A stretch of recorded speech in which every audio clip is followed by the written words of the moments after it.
Olá, muito boa noite para todo mundo. Desviando o gado do emaranhado de cipós e plantas arranhadeiras, a comitiva pioneira do Terra Viva DBO na TV se guiou para achar a estrada boiadeira pela caneleira velha que sobressaía por riba da mataria. E estando agora arranchada nas beiradas da freguesia, convida a companheirada para se chegar e participar da nossa função novidadeira, que começa com a apresentação da prosa abrideira do dia. Nesta segunda-feira, dia 18, fez 1 mês e 14 dias que a cadeia produtiva da carne bovina brasileira recebeu a notícia do fechamento da porteira da China para o nosso produto. E de lá para cá, a consumição e o padecimento não param de aumentar. Logicamente que numa situação como esta atual, com a perda de um freguês que comprava mais ou menos aí 60% de tudo que o setor tem para vender lá no estrangeiro, o sofrimento é geral, né? Mas é uma verdade sabida que a chicotada mais dolorida vai arder no lombo do fazendeiro. A primeira parte dessa imensa trapeira é saber o que fazer com o gado terminado que seria destinado para o gigante lá do Oriente Distante. E com o agravante de que quase tudo o que se tem hoje no mercado é boiada confinada, um tipo de mercadoria que não pode mais ficar estocada por dois motivos principais. Primeiramente, com a disparada no custo de produção, especialmente do preço da ração, um dia a mais no coxo já é uma baita facada na hora do fechamento das contas do confinamento. E segundamente, a estação chuvosa já está chegada e o companheiro tem bem sabedência de que lama, umidade e molhaceiro nos piquetes é mais de meio caminho andado para arrumar inquerência com a sanidade do gado, né? Aí, sem ter outra coisa a fazer, o vivente está sendo obrigado a vender pela cotação do dia só para diminuir o tamanho do prejuízo. O resultado dessa desconjuminância é que, em São Paulo, por exemplo, o boi gordo já está abaixo de R$ 270 desde o meado da semana passada. E de certo que ainda vai cair mais, porque além desse destempero com os embarques para o estrangeiro, o nosso mercado caseiro também está padecendo por motivo de falta de dinheiro do consumidor brasileiro. Com o carretão andando debaixo desse céu cismento, o procedimento lógico do dono do frigorífico é de tentar salvar primeiro o seu próprio pescoço. E o jeito que ele arrumou para fazer isso é empurrar o preço do boi para o fundo do poço. Ao mesmo tempo, o sujeito mandou o seu comprador correr o eito, espalhando o terror e descendo o facão na cotação, mas sem fechar negócio, porque a Câmara Fria já está lotada de mercadoria. O caso, então, é que, com a balança da oferta e da procura assim desequilibrada na nossa praça boiadeira, a margem de comercialização da indústria agora já é uma das maiores da história. Mas o problema é que o tombo levado pelo boi não foi nem de longe repassado para a carne. E enquanto o grande atacadista continua sentado em cima do estoque, o fazendeiro apanha do mercado e o povo come arroz e feijão com ovo, né?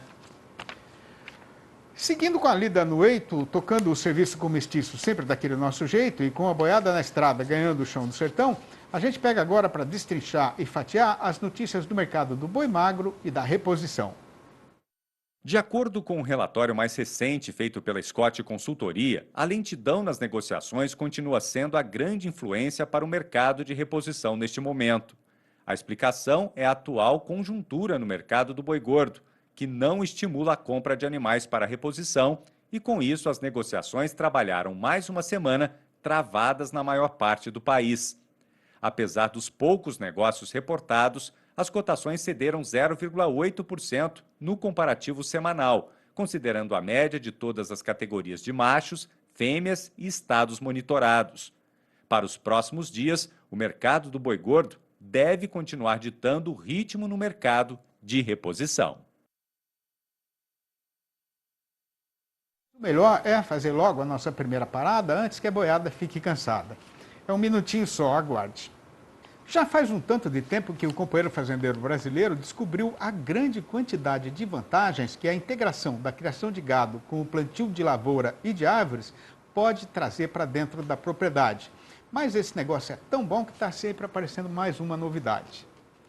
O caso agora é que o pessoal da Embrapa Agro Silvio Pastoril, de Sinop, em Mato Grosso, descobriu e deixou comprovado que as novilhas Nelore criadas nesse sistema de produção ganharam mais peso e adquiriram outras condições que indicam que elas vão poder entrar mais cedo na reprodução.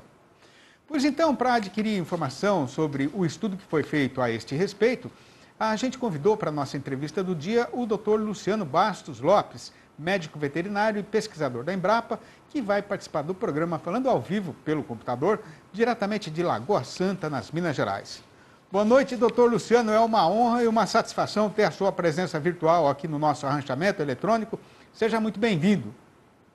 Obrigado, o prazer é meu. Luciano, quer dizer então que a precocidade das fêmeas não depende só da genética e da raça? Não, outros fatores podem interferir.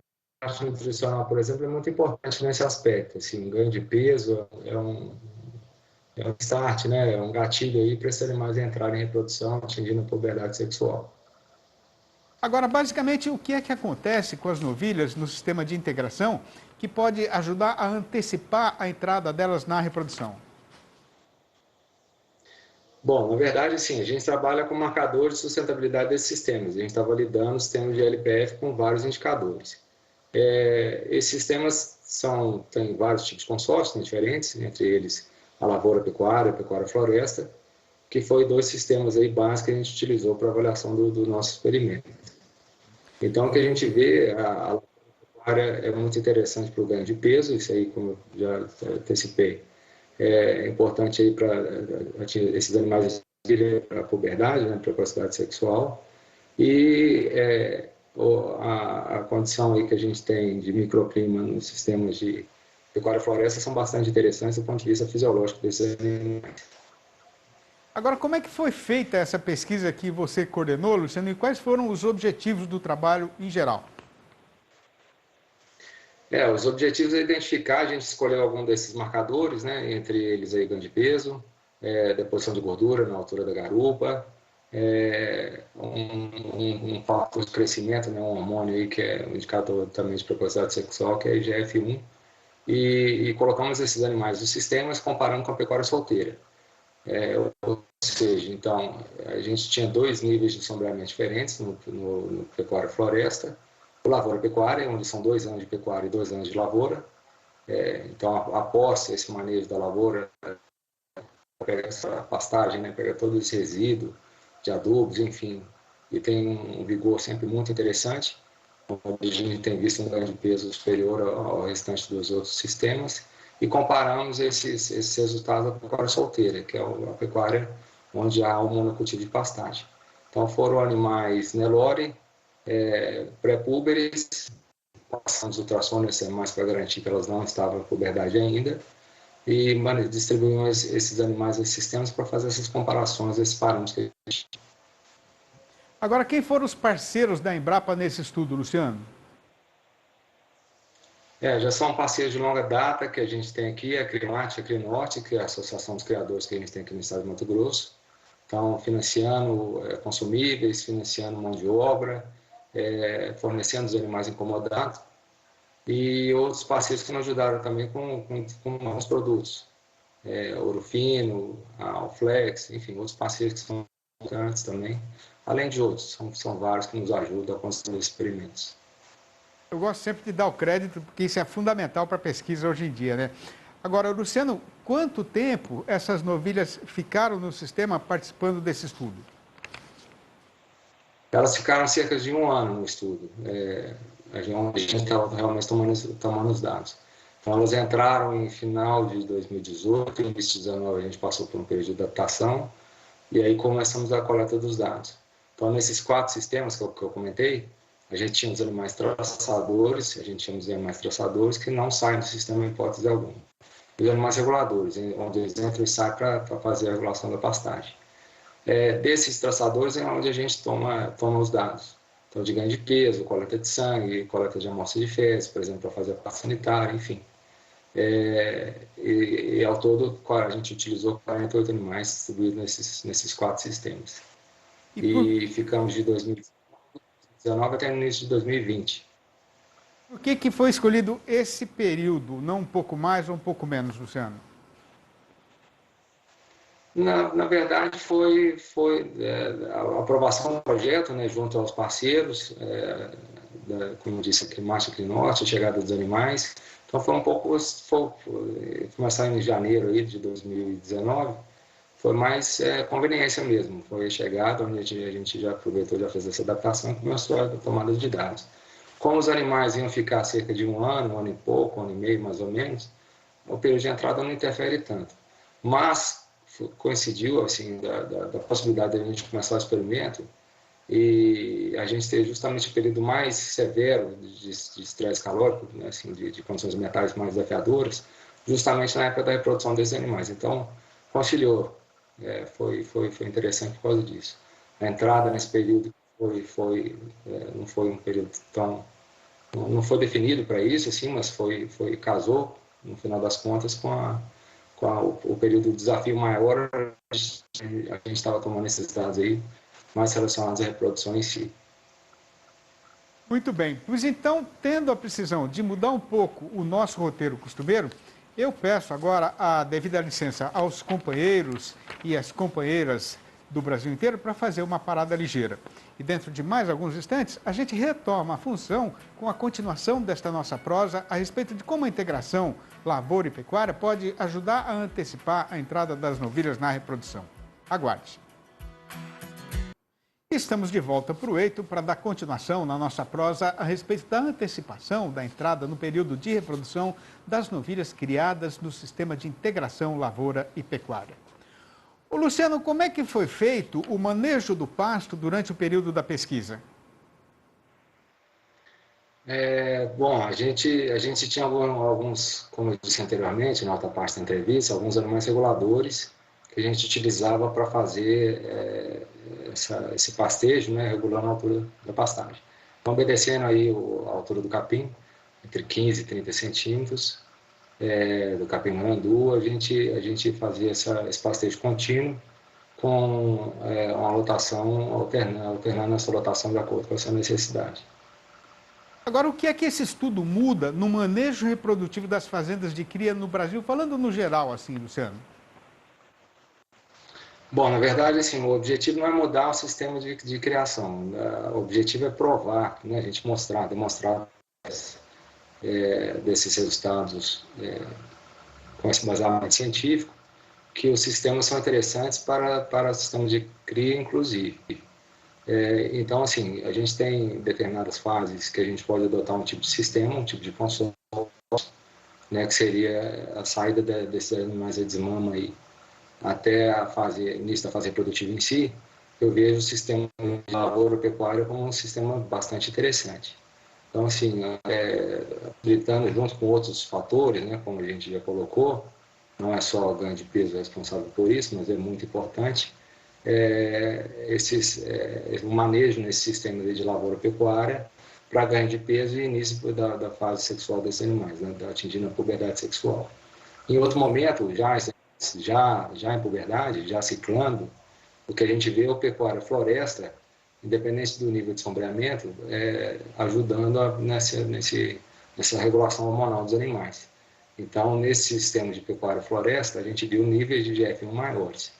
E assim como a gente vê esses níveis maiores aqui no experimento, a gente tem, com base na literatura, outros hormônios que são muito importantes durante a reprodução também, que são diretamente influenciados pelas condições de estresse calórico, ou seja, esses fatores climáticos, temperaturas muito elevadas, umidade elevada também em algumas regiões, que podem prejudicar, assim, essa variação hormonal. Então, o sistema de pecuária floresta passa a ser não, né? A gente conseguiu mostrar que é um sistema muito interessante já nessa fase, após os animais após a puberdade. Agora, o manejo das novilhas na integração pode variar conforme elas vão crescendo e se desenvolvendo, Luciano?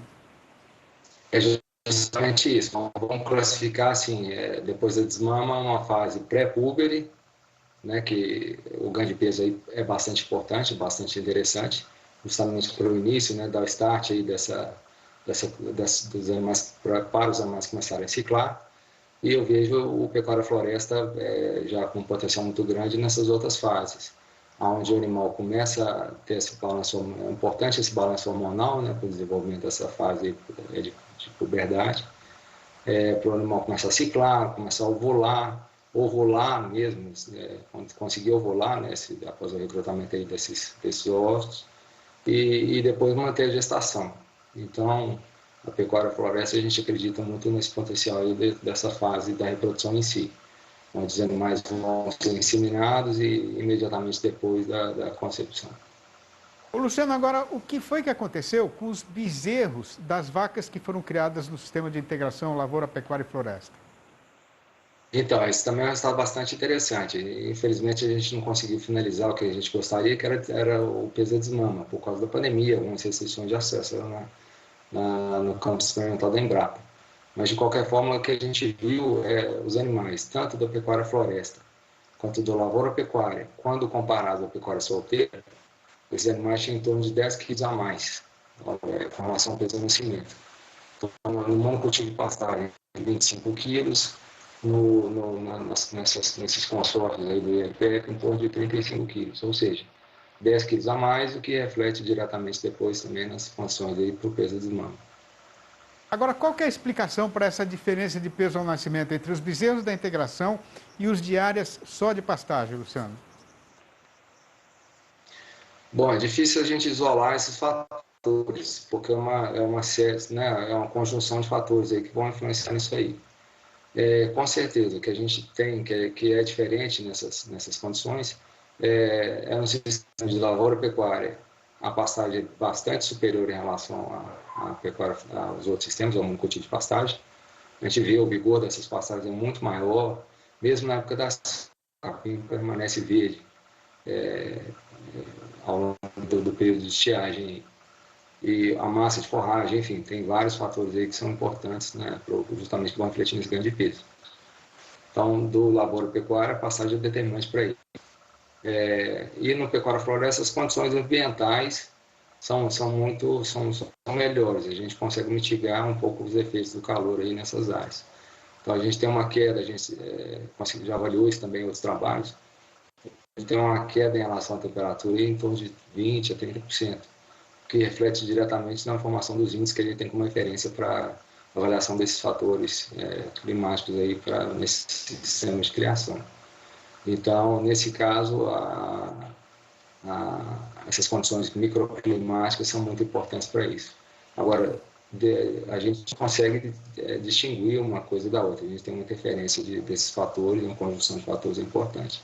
Okay. Mas, com certeza, a gente conseguiu mostrar, né, que esses fatores, tanto microclimáticos quanto os fatores institucionais, foram determinantes para isso. E a condição desses fatores também, é claro. Muito bom. Luciano, queria agradecer demais a sua participação no nosso programa, mandar um abração para você e para todo mundo aí da Embrapa Agro Silvio Pastoril. Muito obrigado, até a próxima. Obrigado, até a próxima. E a gente volta dentro de instantes com as informações do mercado do boi gordo.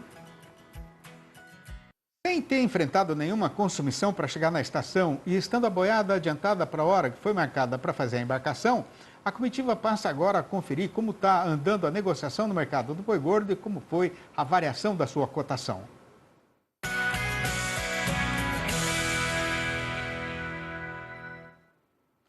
Sem querer fazer o companheiro fazendeiro ficar mais desanimado do que ele já deve estar, mas sem poder deixar de falar do tamanho verdadeiro da trapeira que está sendo enfrentada pelo nosso mercado pecuário, o que tem para ser contado é que, com o calendário estando agora já entrado na metade derradeira do mês, daqui para frente o carretão deve ficar cada vez mais largado na descida do estradão.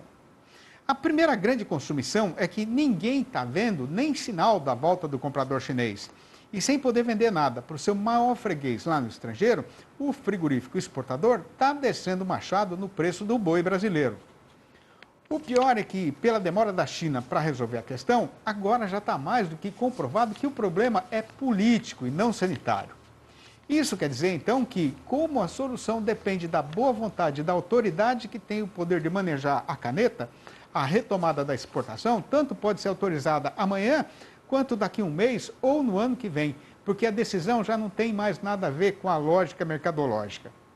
Por outro lado, com o avançamento do tempo, aqui no nosso terreiro, o trabalhador brasileiro já está vasqueiro e alongado do balcão do açougue, por motivo de falta de dinheiro. Para o pecuarista que tem mercadoria para vender, essa conjuminação baixista está provocando grande assustamento, e não só pelo despencamento da cotação. O caso que está sendo passado é que, conforme é da sabedência geral de todo mundo que está aí na frente da televisão escutando a nossa falação, Nesta época atual, o abastecimento é praticamente feito só pelas boiadas do confinamento. E o dono está sendo obrigado a vender com prejuízo, porque com a disparada no custo de produção, não dá para ficar gastando mais ração com gado que já está terminado. Com um pé na beira do poço e a corda apertando no pescoço, o fazendeiro brasileiro está tendo de entregar a boiada pelo preço de momento. E o resultado é que, a cada dia que passa, a pressão está ficando mais encorpada. Tanto que aqui em São Paulo, por exemplo, a arroba caiu R$ 17,00 no mês de setembro inteiro, mas já perdeu R$ 20,50 só nos 15 primeiros dias de outubro. Considerando a média geral do país inteiro, nos últimos 7 dias contados, de quinta-feira passada para trás, o tombo foi de 3,2%, ou R$ 8,00 a menos na cotação.